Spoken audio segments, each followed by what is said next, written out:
and getting to see things from a positive standpoint, from a positive perspective. And then understanding the power within himself or herself, depending on the gender of the role, but understanding that there is a power within us, and then that power can take us anywhere we want, and we don't have to embrace any diminishing beliefs. So it's that understanding.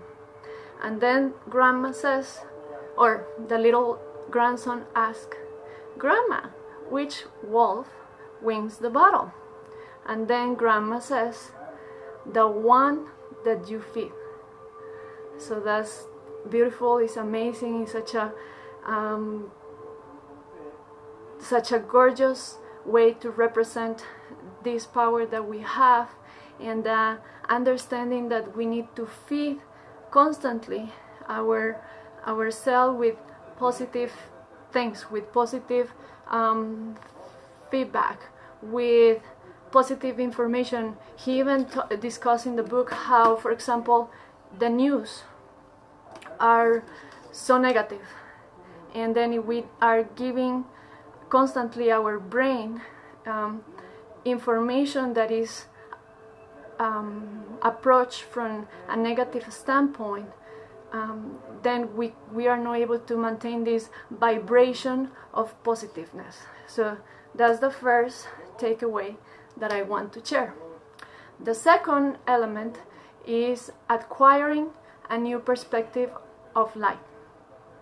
So basically, we don't need to adjust to the circumstances. Let's say we are confronting some issues within our health, for instances. Rather than adjusting to those issues, we need to pursue a perspective of life that is very big.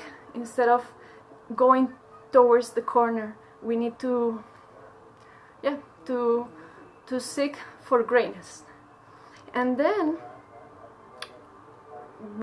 this can be affected because the complexity of the lifestyles that we have, and the complexity of the world that we live in, and then the overload of information. And then for example, if you want to move forward with projects, then you need to take into account like delivery systems. What is the appropriate delivery system? How much do I know in this area? How much I don't know in this area? And then so many times when there are things that we have to do, we self-judge ourselves, and then we start to make a list of the 200 things that I need to learn before I can move forward with this project. And I personally am confronting some of that right now, because I am trying to learn certain things and acquiring certain skills in order to develop a personal project that I have, but I am delaying so much. Therefore, the idea of acquiring a new perspective of life, and the understanding that I don't need to adjust myself to any circumstances. I just need to go with the flow. Okay, so that was point 2. And then stop hiring and start living. And that particular idea has so many resonance within or for me, because once again, I'm postponing a project just because I don't feel ready. And then that's not the way to approach it. And then on the book, and also in a couple of interviews that I look of Dean Graziozi, he mentions something very interesting. He says that the space between your failures determine or gives you the factor of your success. So my personal takeaway in this is the fact that if I don't dare to move forward with this project, if I don't dare to step and go along despite of my personal circumstances, because I can say, oh, this is going on in my life, or I am having this and these issues, and therefore I cannot do anything. If I keep using those excuses, I'm not going to be able to confront myself with, or I will not be able to reach neither success nor failure.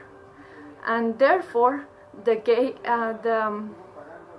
space, and basically I'm elongating the space between these steps, and therefore I cannot reach either or.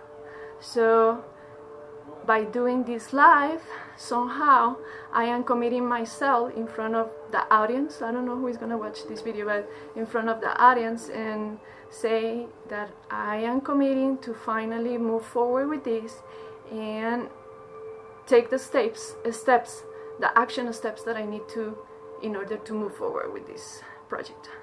And basically those are my 3 takeaways. I hope you find some value, and hopefully someone wants to engage in conversation, which is part of the idea of what I'm doing this, to reconnect with people. And instead of just doing a silly stuff, I want to bring something of value here. And in this case is the reading of this book, which has so many golden nuggets, and hopefully somebody will engage into conversation. So thank you for watching, and God bless you. Bye bye.